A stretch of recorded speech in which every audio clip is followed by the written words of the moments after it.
Mi nombre es Rebeca Gabriela.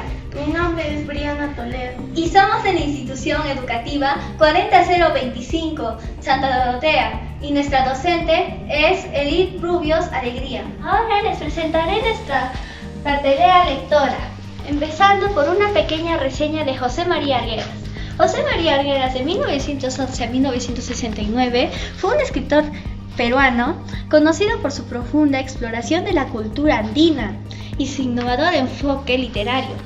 Su obra refleja la compleja realidad de las comunidades indígenas del Perú y el conflicto que hubo en la tradición y la modernidad. Ahora les hablaré un poco sobre las obras que elegimos como grupo, las cuales son La agonía de Razuñiti y Agua. La agonía de Razuñiti, de José María Arguedas, publicada en 1964, fue una obra la cual es una de las más destacadas del autor y presenta una profunda exploración de la cultura andina y las tensiones sociales del Perú en el siglo XX. Agua es una novela publicada en 1965 por el escritor peruano José María Arguedas. Esta obra es una de las más importantes en la literatura latinoamericana y destaca el tratamiento innovador de temas culturales, sociales y lingüísticos. Ahora nos haremos la pregunta, ¿qué relación hay en las obras? La relación que hay en ambas obras aborda problemas de identidad y conflicto, simbología y cultura y temática andina y social. ¿Por qué elegimos estas obras?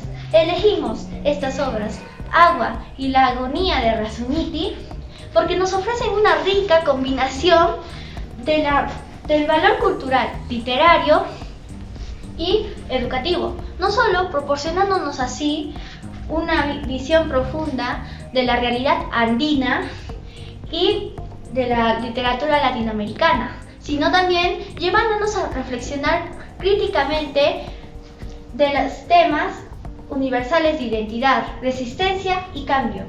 Ahora les diré emociones que reflejan estas obras.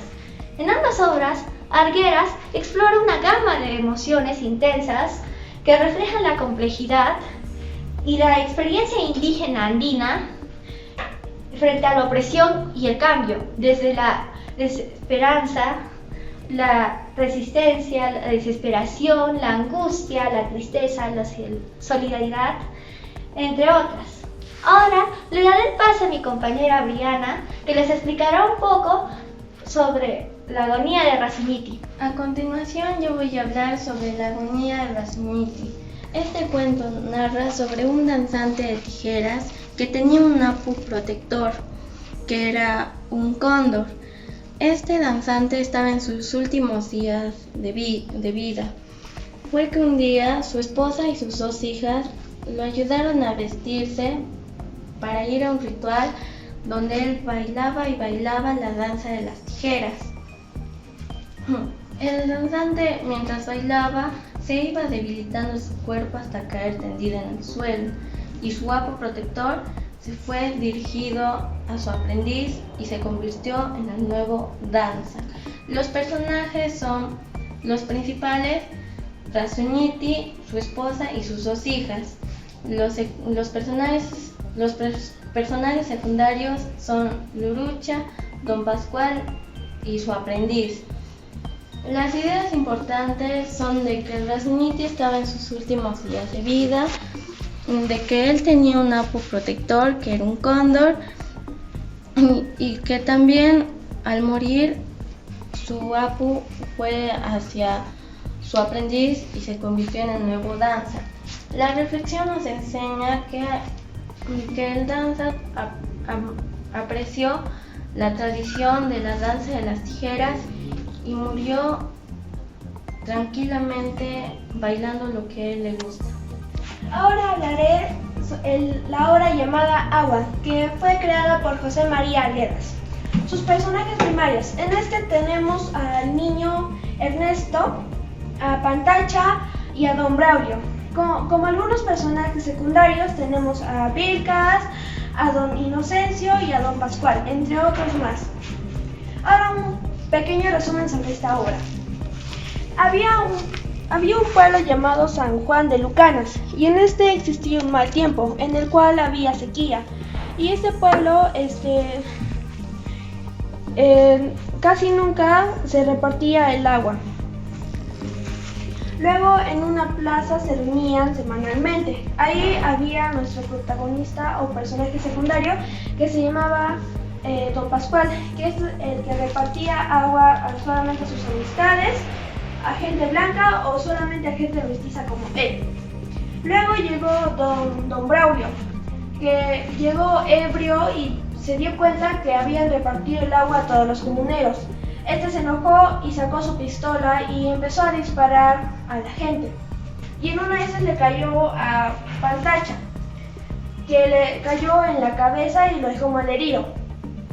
Luego el niño Ernesto se enojó y le dijo todas sus verdades a Don Braulio y agarró la corneta que tenía Pantacha y le lanzó en la cabeza de Don Braulio, dejándolo mal herido. Y este hizo que su gente persiguiera al niño para que luego lo mataran. Pero este fue a un pueblo llamado Utecpampa, que era un pueblo donde era libre y se hacía respetar. Ahora nuestro análisis e interpretación de esta obra. Yo considero que en esta obra, donde el autor actúa como primera persona, que también en su obra explica los conflictos que hay en la comunidad de San Juan, entre los indios, que son los comuneros, y entre los blancos, que son las personas son los comerciantes y autoridades. En conclusión, podemos decir que La agonía de Rasuniti y Agua son obras las cuales es de destacar su valor literario innovador y también su representación de la cultura andina. Y un dato curioso de esta obra llamada Agua, y es que el niño Ernesto representa a José María Arguedas. Ahora una reflexión sobre estas dos obras, y es que en estos tiempos en nuestro país continúa existiendo el egoísmo, la envidia y la maldad. También actualmente sigue habiendo diferencias de clases sociales, donde el rico es poderoso y hace lo que quiere, y los pobres y humildes son sometidos a ellos. Yo recomiendo que lean estas dos obras porque en estas dos obras nos enseñan las tradiciones y costumbres, como por ejemplo en Arequipa tenemos tradiciones y costumbres que tenemos que festejar alegremente. Como por ejemplo, mis padres a mí me enseñaron esas tradiciones y costumbres de Arequipa para que yo sepa quién soy en realidad y así respete. Gracias.